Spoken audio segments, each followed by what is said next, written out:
Boa tarde, é com enorme prazer que nós estamos celebrando mais um dia da Semana Municipal do Brincar, pensando que essa semana ela está incorporada na legislação 16.710 do Plano Municipal pela Primeira Infância. E hoje nós temos aqui conosco nessa conversa a Ana Paula, que é a assessora técnica da Educação Especial, o Vitor, que é graduado em História, né, em Gestão Cultural, e hoje ele é diretor administrativo de Relações Institucionais. E a Carla Malte, que é a pessoa responsável, coordenadora de Mais Diferenças. Ela, há mais de 20 anos ela é coordenadora e faz formação. Hoje, pensando em educação especial, hoje a nossa temática vai versar sobre a temática arquitetura, né?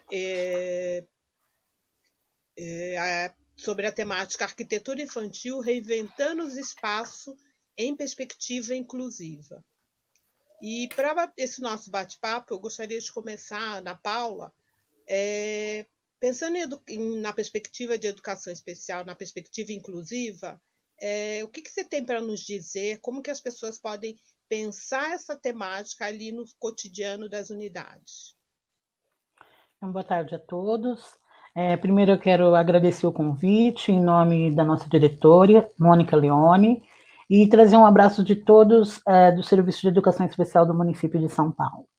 Bom, a educação especial na perspectiva inclusiva, ela também traz na perspectiva contemporânea de pensar que todos os sujeitos devem ser valorizados e considerados na sua diferença.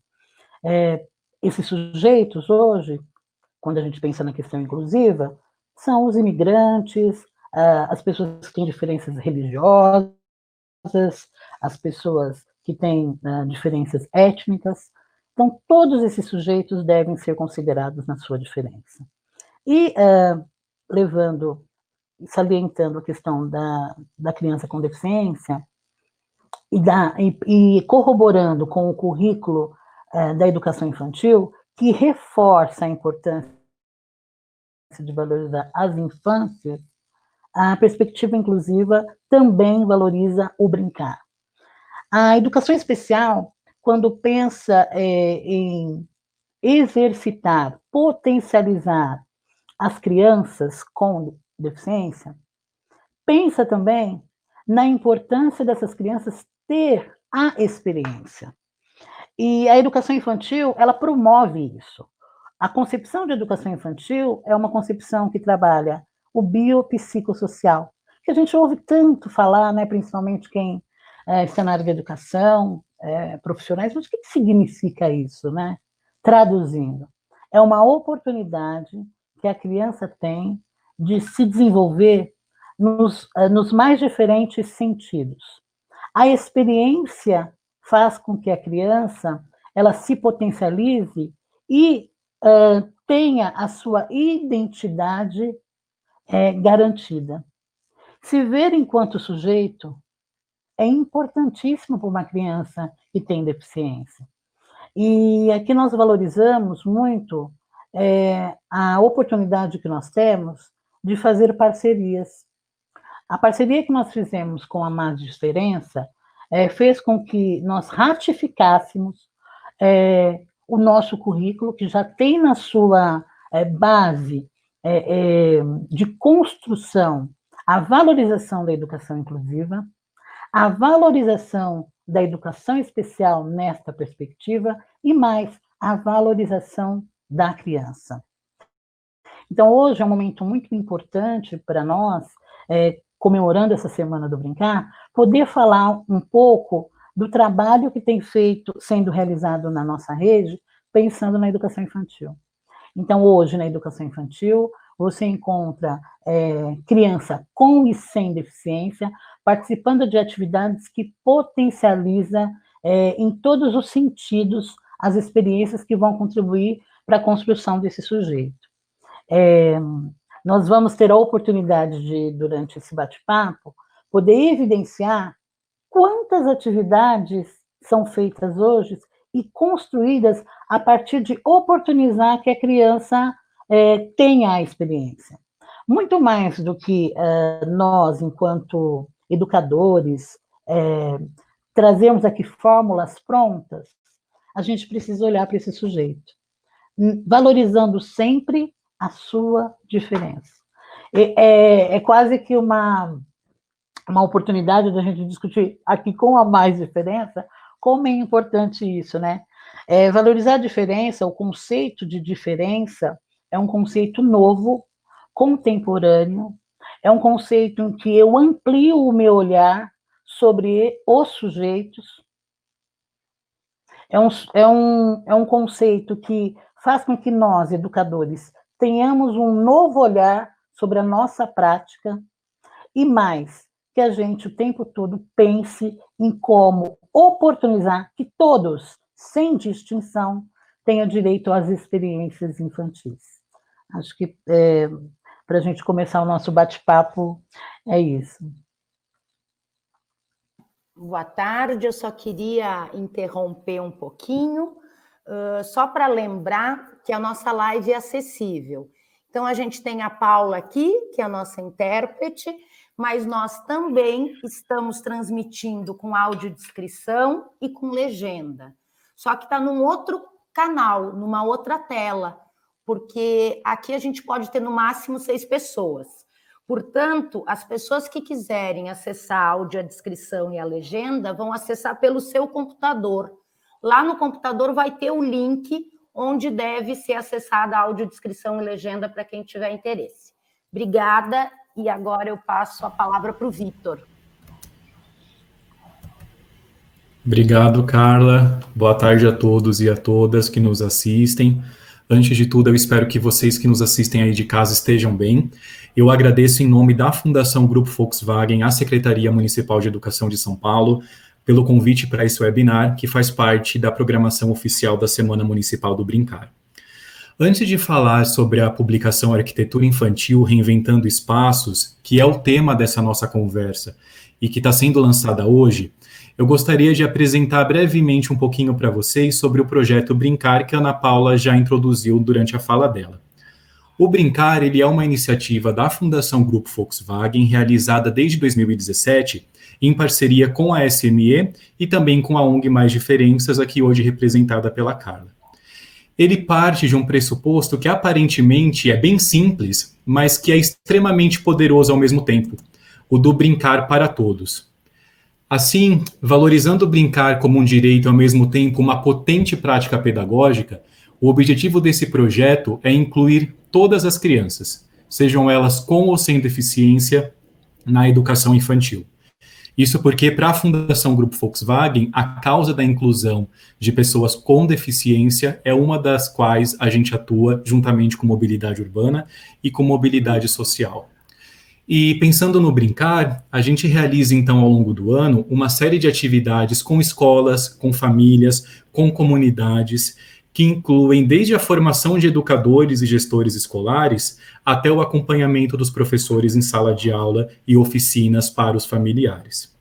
E é com muito orgulho que eu conto aqui para vocês que em fevereiro deste ano, nós, da Fundação da Mais Diferenças e a cidade de São Paulo, foi reconhecida na ONU pelo Brincar como uma das práticas de educação inclusiva mais inovadoras do mundo, o que nos enche de orgulho de ter o Brasil sendo representado com um projeto que verdadeiramente acredita na escola inclusiva e na escola para todos, ainda mais diante do momento pelo qual a gente tem passado em termos de políticas públicas.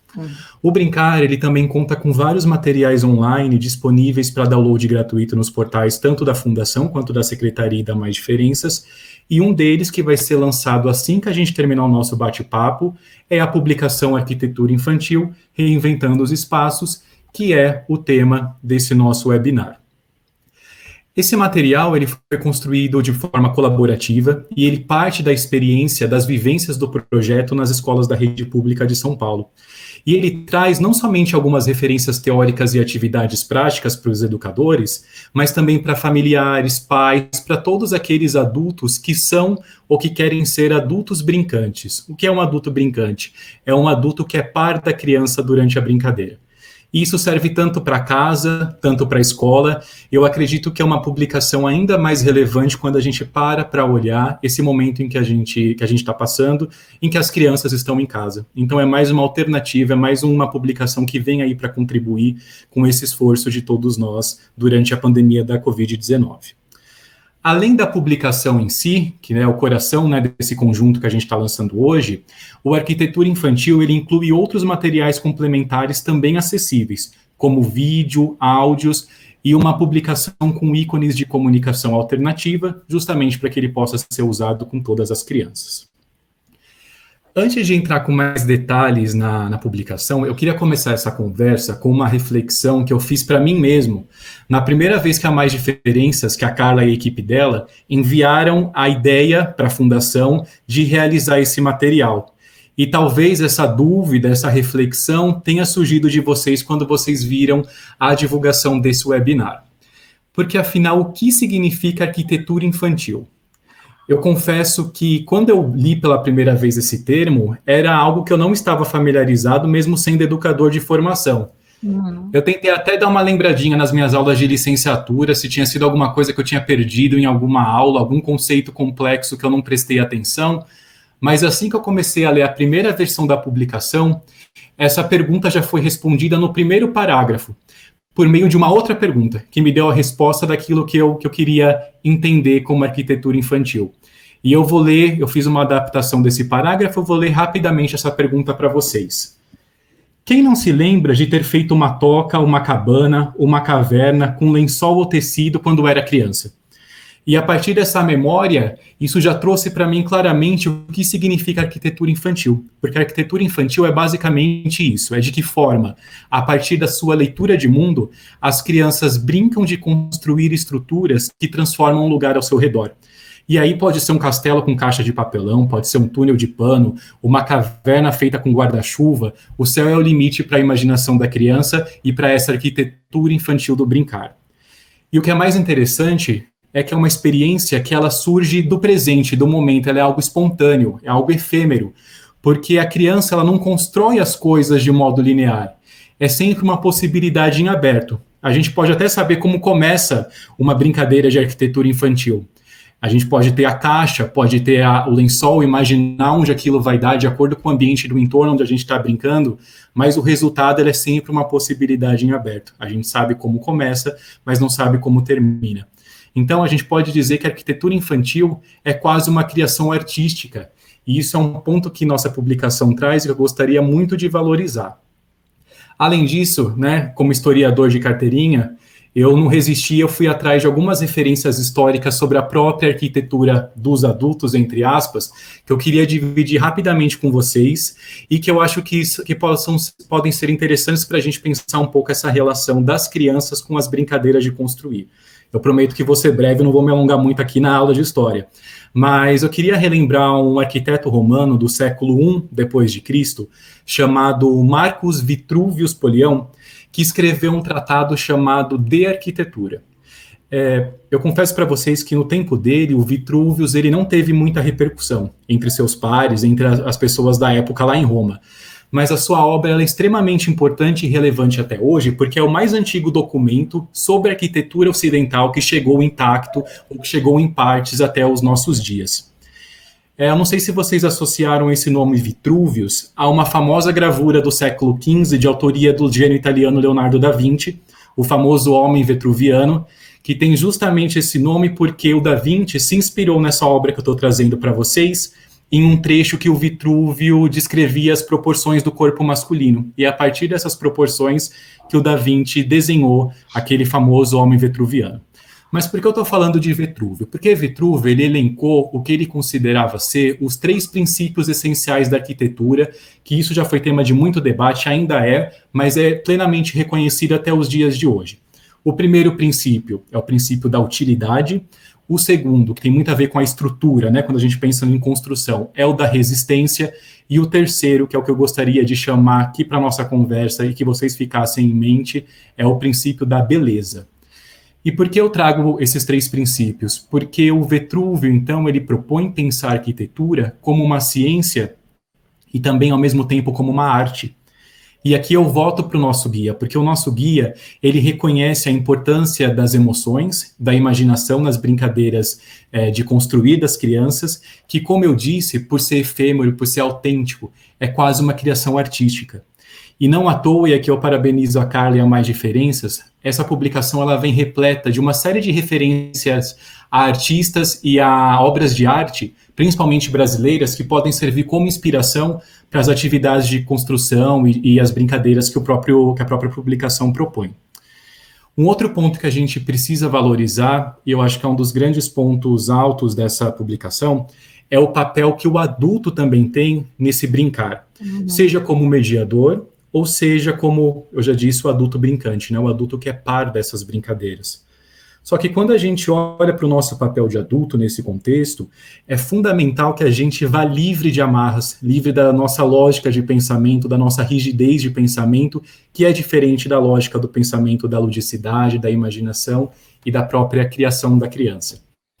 E aqui eu trago uma outra passagem muito interessante do texto para dividir com vocês, que é uma citação de um pedagogo italiano, o Gianni Rodari, que ele propõe que para quando a gente vai fazer qualquer atividade que instiga a imaginação da criança, e essa imaginação no sentido de estimular a fábula, a descoberta, a gente aplica um exercício que ele chama do exercício do DES, D-E-S. Ou seja, a gente precisa desmontar, descobrir, e ele também utiliza esse prefixo para os substantivos.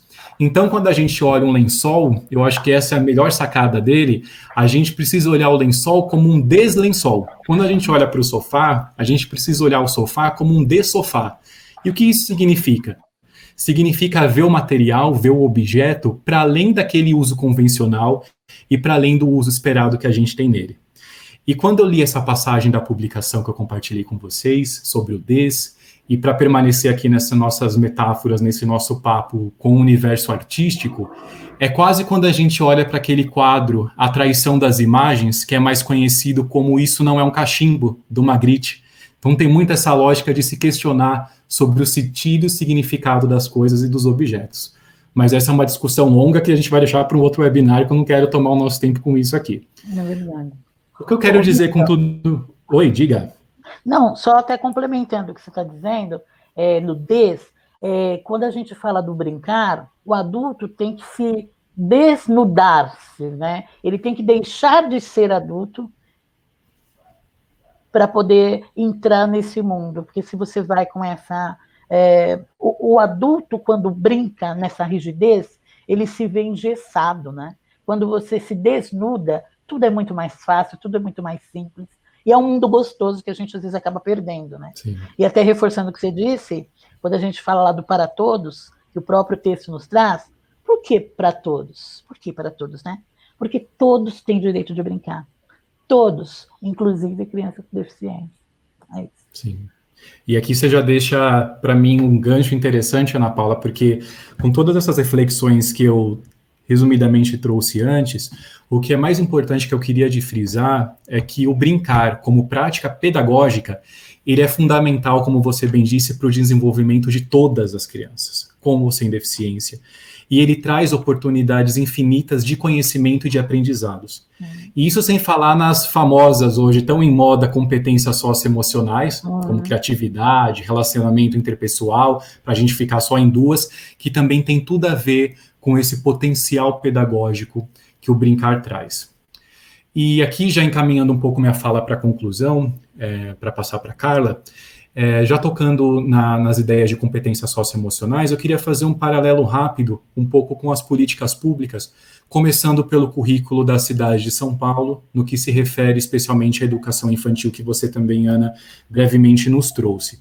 E eu já conversei com você isso em algumas outras oportunidades em que a gente se apresentou junto, e a gente precisa valorizar o potencial e a importância do currículo da cidade de São Paulo, que é sim uma referência nacional de política pública, seja para a educação infantil, seja para a educação especial ou para os demais segmentos, e que é uma das bases do nosso projeto Brincar. Então é um orgulho para nós e é um orgulho para a cidade de São Paulo ter um currículo com a qualidade como que a gente tem hoje. E para nós, enquanto secretaria, também ter uma parceria que valoriza o nosso trabalho, quer dizer, valoriza as questões pedagógicas em detrimento a qualquer outra coisa, né? Valorizar o que já é feito na nossa rede, valorizar o serviço de educação especial que já existe na nossa rede, que também pensa na educação infantil. Então, isso é uma via de mão dupla, nós também agradecemos a parceria nesse sentido. E todas as ações que nós conversamos e acordamos e pensamos como esse trabalho que hoje a gente apresenta, é o resultado de uma rede potente, que aparece enquanto ator, né? Então, nós temos aí professores que se desdobram em participar de um projeto e mostrar a sua prática. E num trabalho colaborativo, mostrar a potencialidade de todos. Tanto os professores da nossa rede, que a gente agradece, os professores de atendimento educacional especializado, os Cefais que participam ativamente desse projeto e, principalmente, a oportunidade que as crianças com e sem deficiência têm de ter experiências do brincar. É isso, e valorizar essa política pública genuína que a gente está implantando, que vocês já implantaram e que a Fundação tem trabalhado sempre em linha nos projetos que a gente faz em parceria.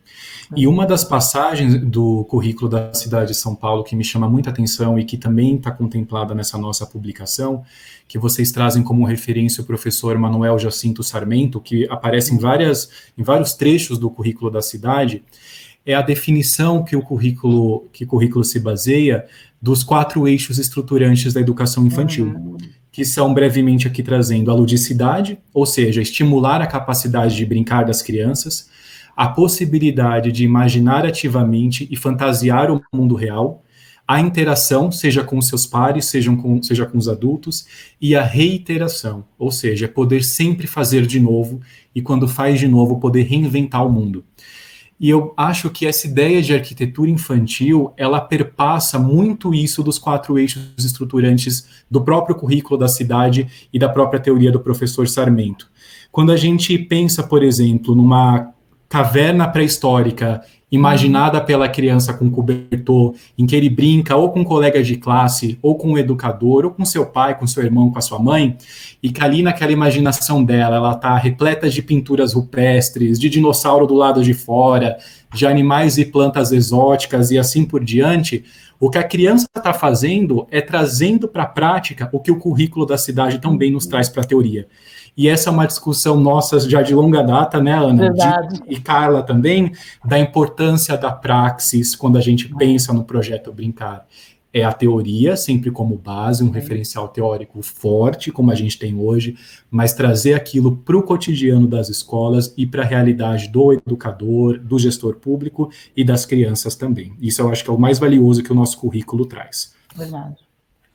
Ainda falando sobre política pública, a gente precisa valorizar ainda mais as conquistas recentes que nós temos conseguido, porque para vocês rememorarem, a nível nacional, a educação infantil, ela só se tornou obrigatória no Brasil para as crianças de 4 a 5 anos, com uma emenda constitucional de 2009, que foi incluída na LDB em 2013, na Lei de Diretrizes e Bases da Educação em 2013.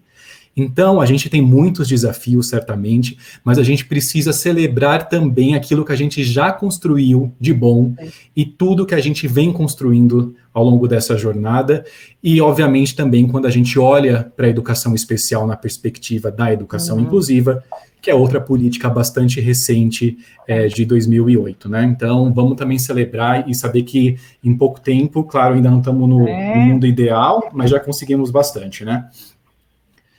E ainda em relação à política pública, eu prometo que eu estou terminando, e pensando principalmente a ideia do brincar, a brincadeira e a interação, elas também aparecem como eixos estruturantes das diretrizes curriculares nacionais para a educação infantil de 2009 e eixos que foram mantidos na Base Nacional Comum Curricular. a famosa BNCC, que foi publicada em 2017, no que se refere à educação infantil, que apesar dos pesares e de todas as críticas e necessidades de melhoria que a gente sabe que ainda precisam ser feitas, ela também não deixa de ser uma conquista para a educação brasileira.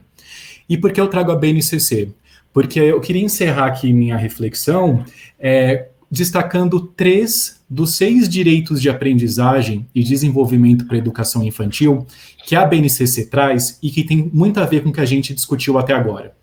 O primeiro desses 3 que eu vou destacar aqui é o direito do brincar, e aí é o direito do brincar de diferentes formas, em diferentes espaços e em diferentes tempos. O direito de explorar movimentos, sons, formas, histórias, emoções, etc. E, por fim, o direito de participar. E é esse direito de participar, especialmente, que eu gostaria de reforçar.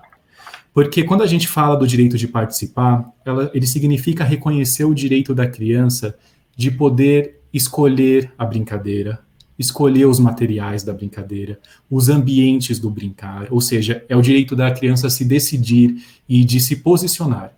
E muitas vezes, na maioria delas, até inconscientemente, nós, como educadores, familiares ou adultos brincantes, a gente tende a deixar um pouco esse direito de lado. E aí eu lanço essa reflexão, principalmente nesse momento que a gente está em casa com as crianças, né, com a suspensão das atividades presenciais das escolas. Será que a gente está fazendo valer esse direito de participar das crianças, agora em casa? Será que quando elas voltarem para a escola, elas vão ter esse direito valorizado? E é com essa provocação e com essa reflexão que eu termino aqui minha participação e que eu deixo a todos um convite para que, logo após o nosso webinar, acessem os nossos portais, conheçam a publicação Arquitetura Infantil e a leiam com esse espírito do DES que nós trouxemos do Gianni Rodari, que a Ana também trouxe, do Desmudar, do Desconstruir, porque, e agora eu não estou falando só como Fundação Grupo Volkswagen, eu falo como educador, é um texto riquíssimo do ponto de vista pedagógico, e mais do que isso, ele é uma leitura extremamente gostosa, fluida, aquele tipo de leitura que aquece o nosso coração, principalmente nesses tempos difíceis que a gente está vivendo. Então, agora eu vou passar a palavra para Carla Mausch, se ninguém quiser fazer nenhum comentário, e desde já eu agradeço a atenção de todos. Muito obrigado.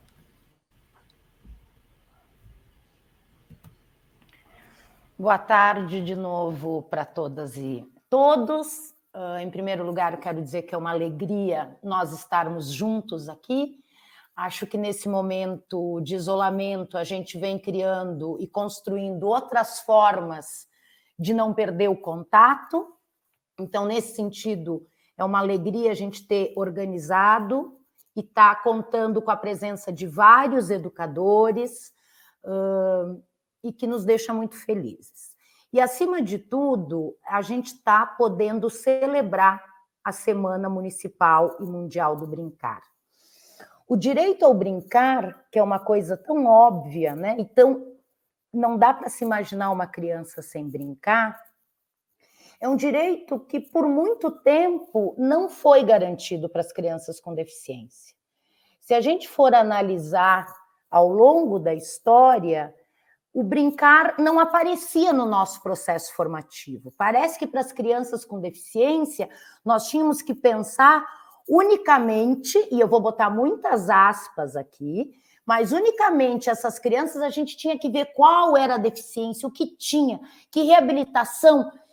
E eram tantas as questões que eram pensadas, principalmente no início da vida infantil, que quando as crianças nascem com alguma deficiência, tem todas essas questões para serem elaboradas, que muitas vezes o brincar ficava como segundo, terceiro ou quarto plano. Então, a gente poder, na Semana Municipal do Brincar, da Prefeitura Municipal de São Paulo, um dos dias estar dedicado à educação inclusiva, ao direito de todos, a pensar no direito das crianças, de todas as crianças brincar, é fundamental, porque a gente marca uma posição. O direito ao brincar é para todos. E esse é o nosso compromisso, e é isso que a gente vem fazendo em várias ações que a Mais Diferenças faz, mas muito aqui nesse projeto. E eu quero reafirmar, em primeiro lugar, que a gente queria estar com muito mais pessoas aqui. E as muito mais pessoas, em especial que nós gostaríamos de estar, são os educadores. São os educadores da rede municipal de São Paulo.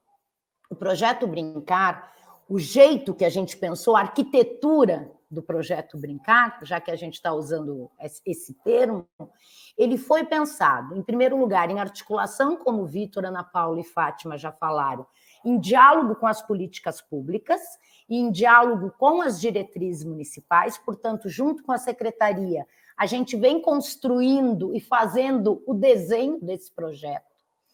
Mas ele também foi pensado desde o início para nós articularmos a questão da teoria e da prática, palavras que às vezes vão perdendo a força. Quantas vezes a gente não escuta os professores mesmo, nós como educadores, dizendo, tá bom, já chega de teoria, eu quero prática, eu quero saber como fazer. E sim, a gente quer pensar os modos de fazer, mas nós também sabemos que por trás de todo modo de fazer, de todo jeito de pensar e conceber o mundo, tem princípios, tem teorias. Então, em primeiro lugar, a gente não pode abrir mão da teoria. E, nesse sentido, a gente tem tentado fazer uma mexidinha um pouco no termo. E a gente tem pensado a questão do estudo, né? Então, o projeto foi articulado muito a partir do direito ao brincar, articulando a questão do estudo, porque nós, educadores, né, pensando no ofício de educador, o estudo é nosso grande companheiro. E aí, eu acho que a gente precisa fazer um resgate importante dos pedagogos, dos grandes pedagogos, afinal de contas, né, a didática é um saber muito importante. Talvez por algum tempo ela tenha sido relegada, talvez a gente não tenha entendido algumas das questões, talvez algumas estejam equivocadas e a gente precisa pensar, como a Ana Paula falou, na lógica do contemporâneo, das infâncias. Mas se nós formos pegar o nosso objeto aqui, de pensar a questão do direito ao brincar para todas as crianças e da importância do brincar no processo de desenvolvimento, se a gente vai buscar Maria Montessori, se nós vamos buscar Vygotsky, por exemplo, para a gente ficar em dois grandes teóricos e grandes pensadores da educação, muito do processo de pesquisa e experimentação deles esteve focado nas crianças com deficiência. E Vygotsky tem textos importantíssimos que ele já falava da educação inclusiva como uma possibilidade fundante de pensar a escola. É uma pena que a gente não tenha conseguido ler Vygotsky, que a gente tenha levado mais de 100 anos para garantir um direito que é muito óbvio, quer dizer, criança, lugar de criança é na educação, direito de criança é brincar, mas não é brincar separado. Ontem, numa live que eu também participei da campanha nacional pelo direito à educação, a Cláudia Werneck traz uma questão que ela diz, e se a gente for pensar na questão do brincar e do simbólico, né, do faz de conta, dos processos, o que está envolvido no brincar, as crianças, e eu também assistindo a Sueli Amaral, ela também vai trazendo isso, as crianças vão colocando no jogo de faz de conta, no brincar, as suas experiências, os seus repertórios, como elas percebem que os adultos se relacionam com os outros adultos, com as crianças, com a questão da mulher, com todas as questões. As crianças estão lendo esse mundo. E aí, nesse sentido, por muito tempo, nós, adultos que somos hoje, não podemos ter experiências de como eram ser colegas e amigos de crianças com deficiência. Esse repertório nos foi arrancado. Nós também não tivemos esse direito garantido. As crianças com deficiência não tiveram o direito de aprender e conviver conosco, e nós também não tivemos esse direito. Portanto, muitas vezes hoje, para nós é muito difícil, parece que as pessoas com deficiência não são sujeitos, parece que a deficiência vem antes. Só que o que a gente está querendo dizer é que são crianças com inúmeras características. E a deficiência é uma, e que nós não queremos de forma alguma esconder, invisibilizar, porque ela faz parte da constituição daquele sujeito. Portanto, nós não imaginávamos e não existia no nosso mundo crianças com deficiência dentro da escola. No entanto, as crianças de hoje da rede municipal e de tantas outras redes convivem com isso, têm esse repertório. A língua de sinais, por exemplo, que a Paula está falando, e que é uma língua muito potente, e que é uma língua linda, e que é uma língua plástica. As crianças, independente de terem deficiência, de serem surdas ou não, se grudam nessa língua. E as crianças não são como nós, esquartejadas, que ao longo da vida vamos nos esquartejando e dividindo o nosso ser em caixinhas. As crianças são corpo, né? São movimento, são sentido, os múltiplos sentidos. Portanto, a língua de sinais é uma língua muito potente, muito próxima do universo das crianças. Os bebês falam com o corpo. Portanto, a língua de sinais estar dentro do universo das unidades educacionais é um presente para todos nós. Nós sermos monolíngue, que muitos de nós somos no nosso país, é uma perda enorme. Cada nova língua que tu aprendes, tu te relaciona, tu te conectas de outra forma com o mundo. Os conceitos vão se ressignificando. Portanto, qualquer criança ter a língua portuguesa, no nosso caso, e a língua de sinais, nós termos crianças bilíngues, não é nenhum problema. Pelo contrário, é um ganho enorme. Nesta mesma rede municipal, coexistem, né, também crianças bolivianas, crianças haitianas, crianças sírias. Olha a riqueza de uma escola pública. É uma escola que a diferença está explicitada e que, por muito tempo, essa diferença não foi bem-vinda na escola. E a gente queria colocar todo mundo no mesmo quadrado. No entanto, a gente tem percebido que uma escola onde a diferença é valorizada não é uma escola onde o português é a única língua. É uma escola onde existe português, existe língua de sinais, existe espanhol, existe inglês, existe francês, existe guarani. Olha quantas possibilidades que uma escola pública que acolhe a todos possibilita e garante para todas as crianças.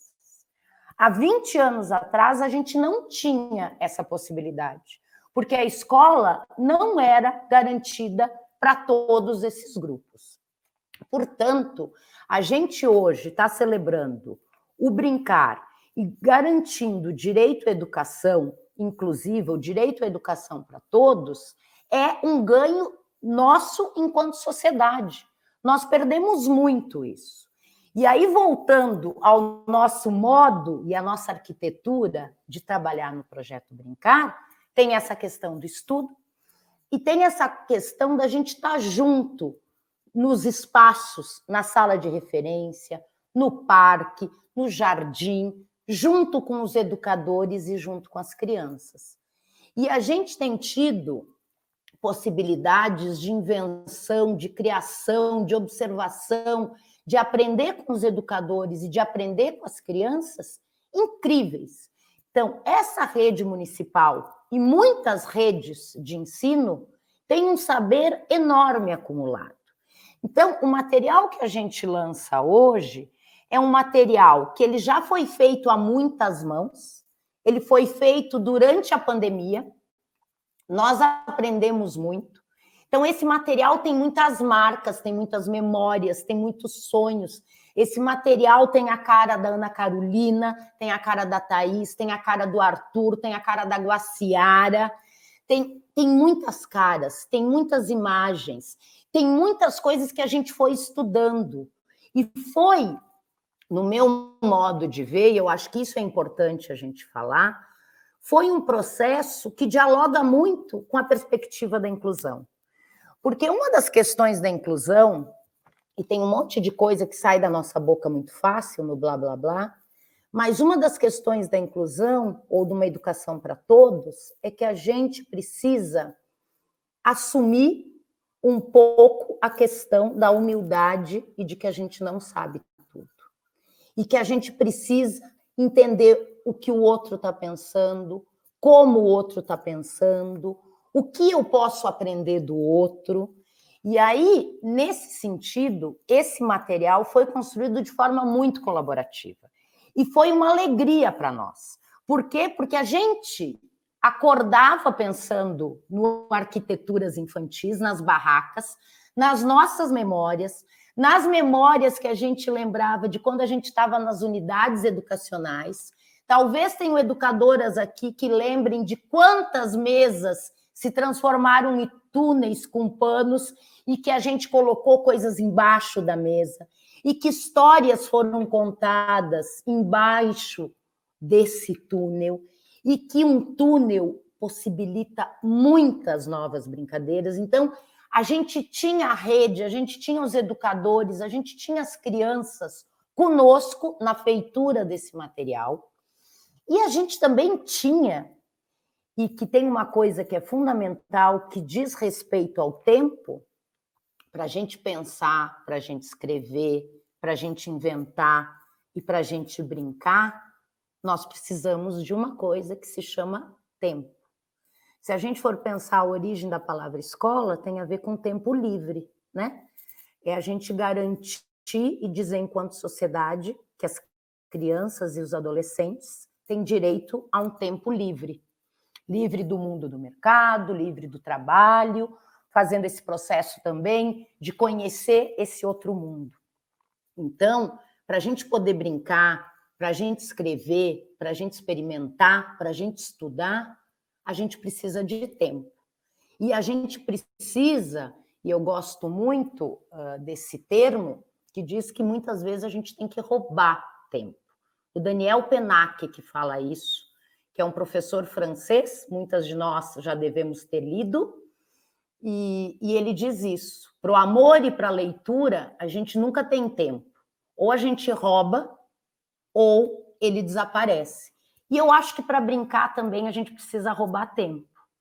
E aí eu acho que teve uma questão que foi muito bonita, que é, além da gente buscar as nossas memórias, a gente foi estudar, a gente foi ver o que de arquitetura infantil, que também foi uma sacada, e o Arthur foi pensando nisso, e a gente foi começando a pensar primeiro em relação à engenharia infantil, né?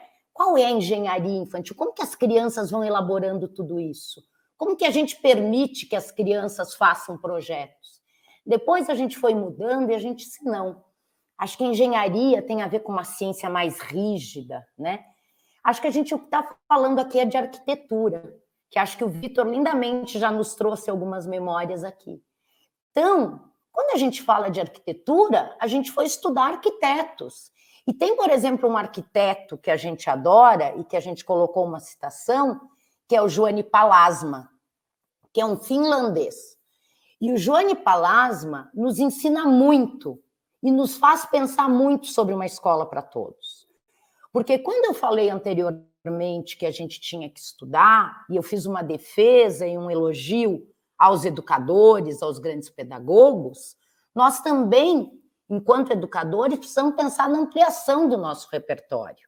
Por quê? Porque se a gente tem um repertório muito reduzido, as nossas experiências e a nossa capacidade de invenção e de fabulação, ela também fica curta. Portanto, um educador tem que abrir mão de tudo isso, a gente tem que estudar e ver arquitetura, artes visuais, teatro, cinema, isso que vai nos dando repertório, isso que vai nos fazendo inventar outras formas de pensar a escola, de pensar o brincar e de pensar como que a gente organiza esses tempos e esses espaços escolares. Então, o material que a gente vai lançar, e a gente vai lançar daqui a pouquinho, não vai esperar a live terminar, é um material que a gente pensou nisso. A questão da arquitetura é um nome que nasceu, é um nome que a gente gostou muito, que a gente está feliz com ele, porque ela dialoga essa questão de projeto, de planejamento, de erro. Muitas vezes a gente diz, os arquitetos são os malucos, eles inventam umas coisas que depois não dá para executar. Nós, como educadores, também muitas vezes somos arquitetos, né? E tem vezes que o projeto não dá certo mesmo. Mas, se a gente não tentar projetos mais ousados, construções que não são tão simplesmente retangulares, a gente não consegue construir outras formas, né, de pensar essa escola. Então, a arquitetura é um convite para a gente pensar o planejamento, para a gente pensar o registro, porque a gente tem um compromisso também. Porque se tem alguma coisa que a gente já viu que talvez quebre, que não dê muito certo, que também tem a ver com segurança, né? Nós não vamos pensar num projeto incendiário, se a gente sabe que ali pode ser incendiário. Agora, questões que funcionam e que não funcionam também são importantes a gente compartilhar. Também é importante... Fala, Aninha. Não, você falando é o processo, né? A valorização do processo. Nós fomos educados para ter resultados, e resultados pré-estabelecidos. Se eu não tenho um resultado, se eu não chego àquele resultado, aquilo não vale nada. O movimento de educação inclusiva e a discussão sobre esse princípio de valorização da diferença dos sujeitos é valorizar o processo, muito mais do que o resultado. E é um exercício para nós, que fomos educados à luz da filosofia da representação, né? Tem modelos, conceitos pré-estabelecidos, está em nós. Então, a desconstrução primeira é essa: não há mais modelos pré-estabelecidos. Muito mais do que o resultado vale o processo. Então, a brincadeira que hoje deveria ser uma cabana, choveu lá fora, vai ser aqui dentro uma outra coisa. E eu tenho que estar preparado para isso. Isso não é ruim. É o meu reorganizar, é o meu replanejar, e essa concepção é para a vida, né? É para a nossa vida. Nós estamos, nesse momento, tendo que nos reorganizar, nos replanejar. É um outro modelo. Até ontem não fazíamos isso. E hoje, apesar de toda essa loucura, é uma oportunidade que a gente tem de conversar com mais pessoas, de saber e ter outras experiências. E mais, aí só finalizando aqui e reforçando um pouco o que você já disse, que o projeto traz, que é lindo, né? Eu estou muito encantada também com ele, da valorização da cultura, das culturas. Enquanto muitos aí dizem que, por que não quero valorizar a cultura Y, Z, o documento traz a importância da cultura indígena, a importância da cultura estrangeira, quantas contribuições esses sujeitos trazem, até para a gente pensar nas brincadeiras, né? Então, nesse sentido que eu queria colaborar com a sua fala. Com certeza, né? E aí, eu acho que tem mais Carla. uma coisa. Oi, desculpa, Vitor. Só para já fechar esse raciocínio, que eu também estava aqui me segurando para falar, mas como a Ana entrou, eu também queria contribuir com essas suas reflexões sobre o tempo, porque é inacreditável, e aqui eu vou trazer uma experiência até minha como gestor, como a gente nesse momento de quarentena está sofrendo ainda mais para organizar o nosso tempo. Esse foi um papo que eu tive hoje de manhã com a equipe da Fundação. A gente até encerrou essa conversa ouvindo aquela música maravilhosa do Caetano, Oração ao Tempo. E quando você fala que para amar, para ler e para brincar a gente precisa roubar tempo, eu estava aqui elucubrando que a gente também precisa, isso vai muito ao encontro da fala da Ana, de tempo de experimentar. E aí não é tempo só de errar, é tempo de experimentar mesmo. Porque a gente não constrói nada se a gente não tenta, né? Se a gente não erra, se a gente não acerta, isso tem muito a ver com o ofício do arquiteto. E para experimentar, vai muito na linha do que você disse de expandir o repertório. E romper com essa lógica do tempo industrial é um desafio para nós. E romper com essa limitação de repertório que, às vezes, por falta de tempo, a gente sente na pele, é algo que, para o projeto Brincar, é muito importante. A gente realizou no ano passado os laboratórios de práticas pedagógicas, que tinha justamente a ideia de levar o educador para espaços de educação não formais, seja para uma biblioteca, para um SESC, para um museu, E eu não consigo deixar de lembrar, enquanto você fala, daquela nossa conversa no museu, que você lembra quando foi, quando a gente estava nesse afã, e isso foi antes de produzir o Arquitetura Infantil, de como era importante que a gente realmente trouxesse para o Brincar essa discussão de expansão de repertório e de trazer um pouco a arte vinculada à questão da inclusão e à questão da educação. Então, ver a publicação saindo em tempo recorde, né, foi feita agora em praticamente 2 meses, para nós da Fundação é uma grande experiência e nos leva a refletir também sobre essa questão do tempo que está ficando cada vez mais escasso e cada vez mais valioso. Então, fantástico essas colocações de você, eu só queria dar esse palpite aí para não perder a linha de raciocínio. Vamos em frente. Olha, tirou da minha boca, tá? Eu já ia reforçar isso. Como foi importante o laboratório. Oportunizar que os profissionais de educação tivessem esse momento para ampliar horizontes, conhecer outras coisas, sair daquele lugar, né? Então, foi maravilhoso, foi que a gente espera poder continuar, né, Carla? As visitas a parques, e como foi interessante que esses professores que participaram do laboratório depois voltaram com as suas famílias, depois voltaram, levaram outros estudantes. Então, a valorização da cultura, da ampliação da cultura enquanto educador é muito importante. Não só, isso é uma coisa nossa, né? A gente tem que tentar trabalhar para que isso aconteça o tempo todo, mas os projetos valorizarem a importância desse sujeito, desse educador, que precisa sair desse turbilhão, porque alguns acabam até virando meio que tarefeiros, né? Porque se você não sai desse caminho, ou se você não tem a oportunidade de ampliar esse horizonte, você se sente assim, refém até para dizer por que faço isso ou por que não faço aquilo, né? Sempre tem alguém te orientando, eu só vou fazer se me autorizarem. Não, você pode fazer tudo, desde que se justifique. Mas a gente só vai ter essa justificativa se você puder ampliar o seu repertório, né? Aí você vai ampliar seu repertório pensando nas questões teóricas, que vão balizar a sua organização prática, pedagógica, e vai também te ajudar quando você consegue ampliar o seu repertório cultural, estudando, fazendo lá um doutorado, um mestrado, fazendo formações, e pensando em São Paulo, a gente tem essa oportunidade de ter tanta coisa, né, free, para conhecer, conversar, discutir, enfim, é isso. E o Arquiteturas também provoca um pouco isso, né? A gente, quando olha para a Arquiteturas, fala, nossa, quanta coisa eu posso fazer, mesmo se nesse momento eu não puder sair de casa. Lendo esse material, ele vai me dar dicas, oportunidades para eu entrar na internet, buscar uma coisa diferente, ou se não tiver, só pelo material eu consigo sair deste lugar. É isso. Acho que é ótimo. E tem uma outra coisa também. Eu acho que assim, amarrando um pouco com o que a Ana Paula nos trouxe, desculpa, a gente também tem percebido que tem muito material disponível nesse período da pandemia. Infelizmente, a gente não está podendo ir para os espaços, mas muitos espaços estão vindo até nós. Então, por exemplo, quer sejam espaços de cultura do Brasil, quer sejam espaços de cultura lá de fora, estão gratuitos para a gente aprender e conhecer tanta coisa do mundo.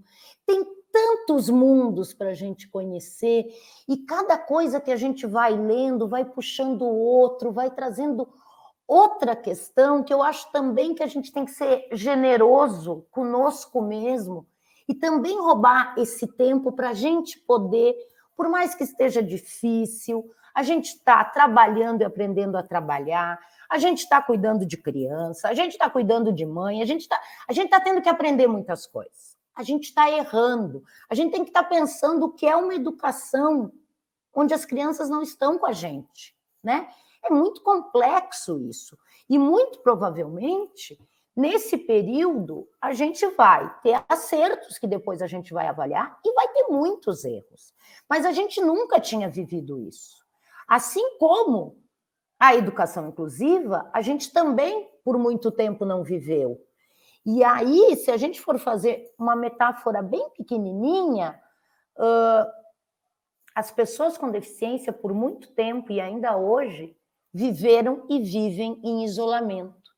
Não por uma definição conjuntural de uma pandemia, mas por uma definição de uma sociedade que, de uma forma arbitrária e, por que não, criminosa, decide quem pode e quem não pode estar junto. Então, a gente fez isso. E a gente ainda, às vezes, faz. Porque é um processo, é uma aprendizagem.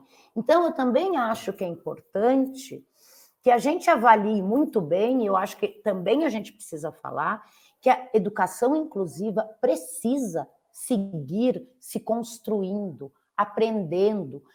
É uma política muito nova, como o Vitor falou. A Secretaria Municipal de Educação daqui de São Paulo, ela faz educação inclusiva antes de 2008, que é a política nacional.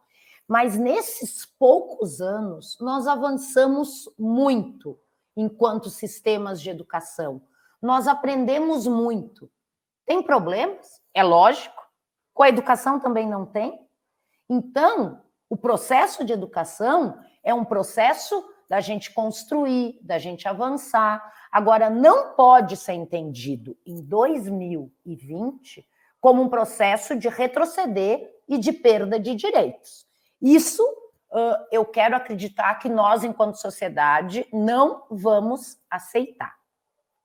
E aí eu queria fazer um último gancho, porque eu também queria mostrar um pouquinho do material e também poder compartilhar, e a gente pelo menos escutar algumas pessoas. Então, se alguém quiser fazer alguma pergunta, algum comentário, a gente queria ter um espaço para essa conversa. A nossa live tem mais uns 10 minutos, 15 minutos, mas eu queria também trazer uma outra questão, porque quando a gente pensa na questão das crianças com deficiência ou de todas as diferenças na escola, geralmente a gente vê como um problema. E a questão da deficiência, por muito tempo, ela foi vista como uma limitação, como uma incapacidade. Então, a gente, muitas vezes, como educador, e a própria história da educação especial também trabalhou um pouco isso, dizia, ele não fala, ele não escuta. Então, como que eu vou dar uma aula para um aluno que não escuta?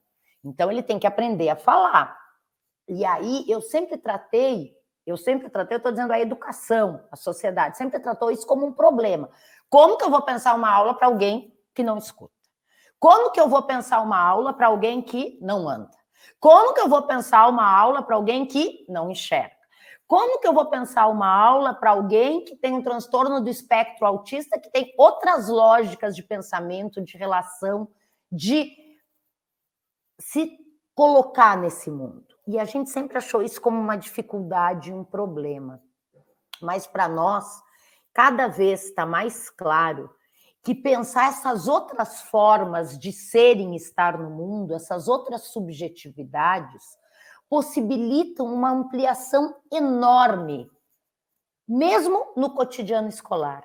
Nos possibilitam a questão de criar e produzir muitos outros sentidos. Por que a gente não pode aprender por meio das imagens, né? No material, a gente coloca alguns ícones de comunicação alternativa, pensando inicialmente, ou pensando para garantir um direito, de crianças, por exemplo, que não têm linguagem oral ou que têm questões com a sua linguagem oral. Pode ser uma criança com paralisia cerebral, pode ser uma criança com TEA. No entanto, os ícones de comunicação alternativa dão para pensar em tantas práticas pedagógicas para todos. Dá para a gente pensar a questão da leitura da imagem, da construção. Como eu pego um ícone de uma caverna e proponho para um grupo? O que a gente constrói com isso? Como que eu vou fazer a representação? Como que eu vou tirar do papel e vou construir? Então, o que para nós cada vez tem mais sentido e fica mais claro é que uma escola que acolhe as diferenças inventa muitas formas de ser escola, diversifica muito o fazer escolar. E aí, em vez da gente tratar como um problema e dizer, e aí eu tenho que fazer uma aula para um, uma aula para outro, uma aula, como às vezes a gente se atrapalha e diz os alunos de inclusão, o nosso convite é dizer, a gente pode, com um tema, com um conceito, com uma questão, possibilitar e inventar infinitas formas. Então, a questão da arquitetura infantil, reinventando os espaços, eu acho que tem um convite do re e do des aqui, né? O des, além do Gianni Rodari e tudo que a gente falou, não dá para a gente não lembrar do Manuel de Barros, da questão da poesia. Então, é super importante que a gente entenda a possibilidade da diferença dentro da escola como a possibilidade da gente ter muitas práticas pedagógicas, não uma ou duas, e que a gente vai dizer, não, é dizer, o que eu faço com tudo isso? E o Arquiteturas Infantis, o Projeto Brincar, e eu, em particular, que trabalho com a pauta da deficiência desde sempre, para mim é uma possibilidade incrível e é um presente de poder me reinventar, de não poder parar no tempo, de não aceitar isso, de estar numa eterna possibilidade de descobrir. Acho que o próprio processo do Arquiteturas Infantis foi muito lindo, porque a gente pegou as memórias das unidades educacionais, mas a gente pegou e trabalhou e brincou e inventou muitas cavernas junto com as crianças que estão perto de nós. Então, a gente também quer agradecer muito para as crianças, porque as crianças foram nos dando outras possibilidades, foram nos inventando e nos mostrando outras cavernas, que às vezes a gente não percebe. As crianças, às vezes, são arquitetas muito mais incríveis do que nós, e nos puxam o tapete, né? Então, eu acho que poder estar nesse período com as crianças, que a gente às vezes pode dizer, nossa, eu não sei mais o que eu faço. Pode ser, nossa, o que eu posso aprender aqui? Vamos parar um pouco, vamos respirar e vamos dizer, tá bom, como que a gente acompanha essas crianças? Como que a gente inventa? Como a gente deixa elas inventarem? Como elas podem fazer um pouco de bagunça? Como que tudo bem, a minha sala já é pequena, está meio atrapalhada, mas vai ficar uns panos lá, que vão ser uma barraca por 3 dias. Será que eu vou suportar 3 dias da minha casa bagunçada? O que vai perder 3 dias se ficar uma barraca no meio da minha sala? Agora, quantas brincadeiras podem surgir de uma barraca que fica? Porque as crianças têm uma questão mágica do efêmero e de não sofrerem com a frustração de que se não deu certo, já virou outra coisa. A gente fica lá, nossa, mas eu tinha planejado que ia ser tão lindo. E agora as crianças nem sofrem com isso. Não era o que queria, elas já estão inventando. As crianças têm isso. E as crianças também têm a capacidade de, com a mesma coisa, com o que a gente parece que não suporta da repetição, reinventar. Então, uma barraca que fica 3 dias no meio de uma sala bagunça uma casa. É verdade. Mas uma barraca que fica 3 dias, ela pode se transformar em muitas outras questões. Assim como se a gente pensa nos espaços da unidade educacional. Fazer todas essas arquiteturas dá trabalho, a sala não dá para ficar com mesinha uma atrás da outra, tem que pegar as sucatas, tem que pegar os panos, e depois tem que guardar tudo os panos. Mas viver de uma forma intensa não é uma forma organizada. O caos também é muito bem-vindo.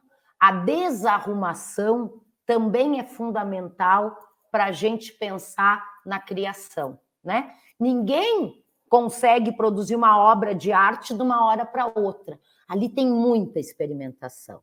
Então, as coisas não são mágicas, elas têm esse tempo, o tempo da construção, da invenção, o tempo da vida, que às vezes, já que a gente está falando do tempo, a gente acelerou tanto, mas as coisas demoram. A vida tem o seu tempo. Uma planta a gente não consegue acelerar, o nascimento ainda são 9 meses, o tempo.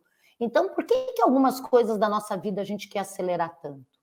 E o brincar é fundamental, e a gente não pode achar que o brincar não é importante e dizer, para com isso, que isso não é coisa séria do brincar.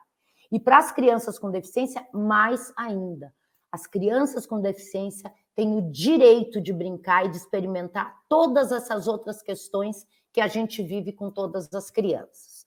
Eu queria pedir, já que a gente falou tanto do material, para a gente mostrar um trechinho do material. do Arquiteturas. Carla, enquanto a gente coloca no ar, eu queria já responder uma pergunta que veio da Roseli Franzini aqui no nosso chat, que ela está perguntando se as pessoas de outros estados vão ter acesso ao material do Arquitetura Infantil. Sim, porque a gente está disponibilizando para acesso universal, tanto no portal da Fundação quanto da Mais Diferenças. Eu acredito que a Secretaria vai disponibilizar também. O download é livre de todos os materiais, inclusive os complementares, tá? Então, imagino que já esteja até no ar, pelo que eu vi a Ana postando aqui da nossa equipe, e também no site da Fundação já está no ar. Então, está liberado para todos os interessados. É uma página do Arquiteturas Infantis, onde a gente traz referência e que a gente estudou mais a fundo o Tunga, que é um artista super importante brasileiro. E aí, é isso que a gente queria contar para vocês. Tem o texto, tem as sugestões, e a gente também tentou trabalhar com outros materiais do tipo, quem quiser, quem é esse tal de Tunga? Então, ali dá para clicar e conhecer um pouco mais sobre a história do Tunga, dá para a gente ver outras obras do Tunga. Então, o material, a vontade é que ele se desdobre, certo?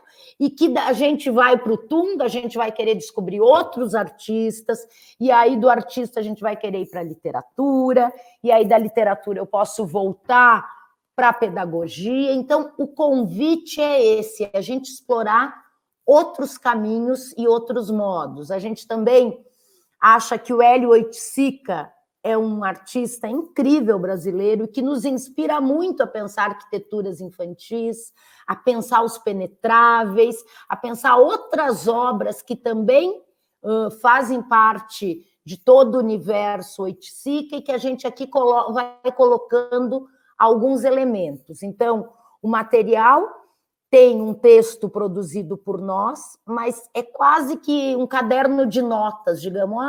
Quem sabe também pode dar uma olhada aqui.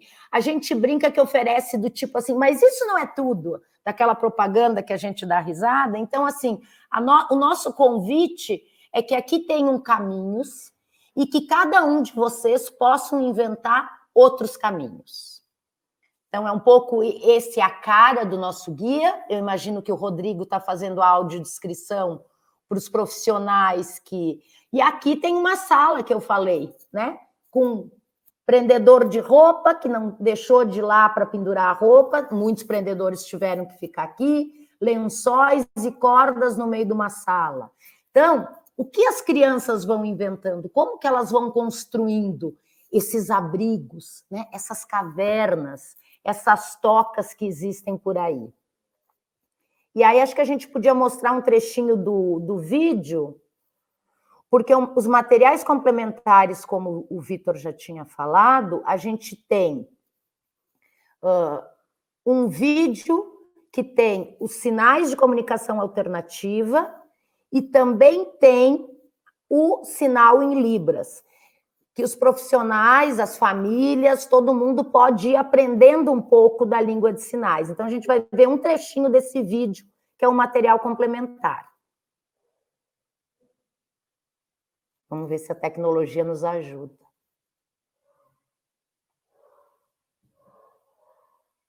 Teria áudio, mas a gente não está escutando.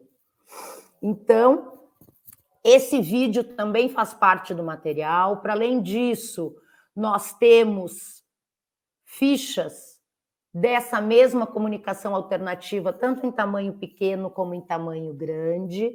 Também tem 3 áudios de sons, porque uma caverna, um castelo e uma floresta, e o que a gente quiser inventar, tem sons diferentes. Então, a gente trabalhou com 3 fichas, com 3 bandas de áudio, uma com sons da floresta, outras com sons da cidade e outra com sons da casa, que são algumas pistas e algumas contribuições nossas para que os adultos, junto com as crianças, brinquem e que possam inventar sons de muitas outras coisas.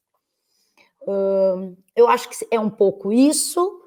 Queria agradecer mais uma vez a toda a equipe que está aqui nessa conversa, mas toda a equipe que não está aparecendo, quer seja da Secretaria Municipal de Educação, da Mais Diferenças, da Fundação Grupo Volkswagen, Acho que é uma alegria a gente poder brincar muito, e a gente tem brincado, descoberto e aprendido muito no projeto Brincar. Espero que a gente possa se encontrar em breve nas unidades educacionais e seguir com as arquiteturas infantis. E acho que a gente tem alguma pergunta, também queria passar a palavra para os outros. Fátima. Só queria falar uma coisinha, que o material, ele suscita, a própria palavra é reinventar, né? Então, é o reinventar da criança, mas também é o reinventar de quem está com essa criança, seja as famílias, porque até uma questão que estava perguntando como é que eu faço em casa nesse tempo de confinamento, o que eu faço. Então, pensar nessas possibilidades do que tem a casa, né? Da cabana, do lençol, e para as crianças pequenas, para os bebês, aí eles são muito sonoros, né? Então, como eu pego essas coisas que eles possam brincar, e é uma tampa de panela, uma colher de pau, é o que a gente tem lá. A gente precisa reinventar o brincar com outras coisas, e não com esses brinquedos que incitam a compra. As crianças, elas pedem muito pouco, é muito pouco com que elas querem brincar. Então, acho que o material está riquíssimo, e ele traz referências que articulam para outras coisas, como você própria falou, né, Carla, de pesquisar o Tunga, o Oiticica, o que esses clássicos, né, olhar mais para o Manuel de Barros, né, que ele fala tanto das infâncias, mas que cada um vá reinventando da sua maneira, com as suas possibilidades. Eu acho que é mais um material para a gente trabalhar, para a gente olhar, para a gente ler, para a gente experimentar, criar e possibilitar mais para as crianças. Eu acho que belíssimo a vocês. Pensar que a gente está fazendo melhor para todos.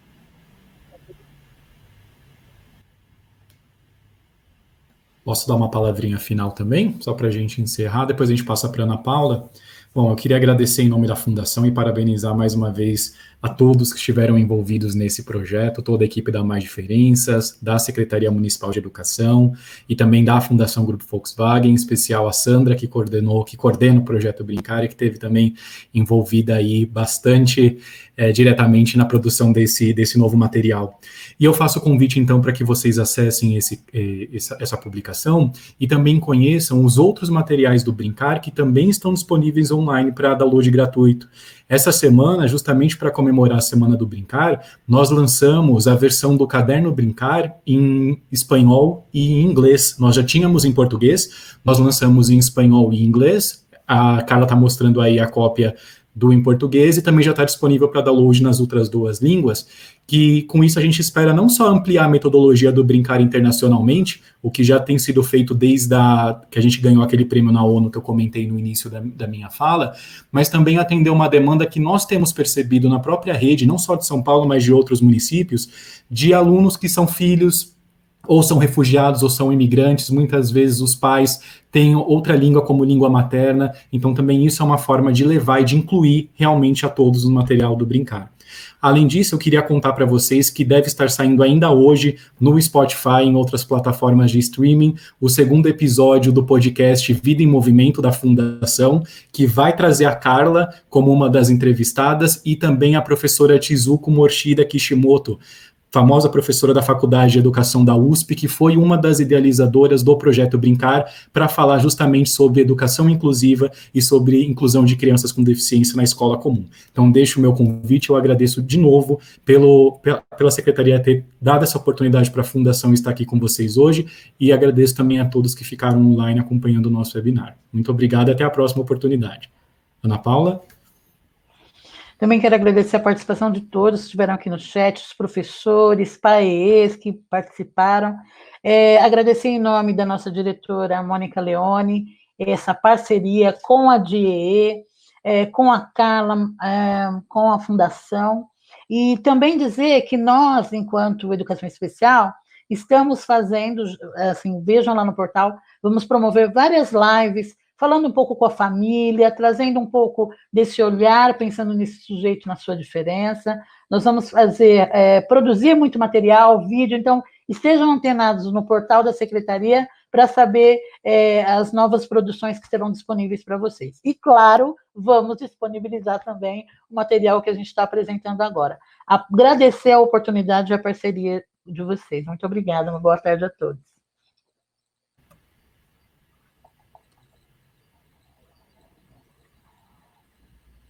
Fátima, termina, tu começaste, minha querida.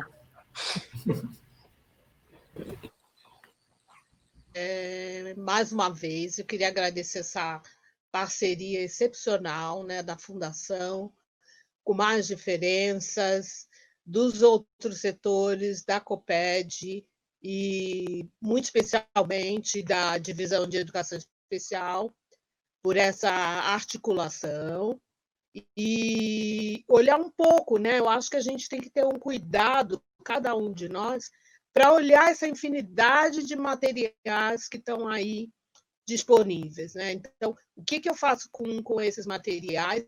E sempre pensando que a gente tem um currículo que ficou extremamente interessante e que ele traz referências também, muitas, sobre o brincar cotidiano, que é esse brincar de todo dia, das crianças pequenas, olhar para essas crianças pequenas com mais cuidado e abrir essa possibilidade desse brincar que muitas vezes a gente fica tutelando esse brincar das crianças e ela precisa de alguns momentos dela consigo mesmo e que a gente ela convida, né? Ela convida o adulto a participar. Acho que agora, nesse momento de confinamento, ela tem esses momentos do brincar sozinha e o brincar que ela convida o adulto, quando ela faz uma comidinha, desse momento que ela ajuda a mãe na alimentação. Então, a gente tem que pensar nesse momento agora, desse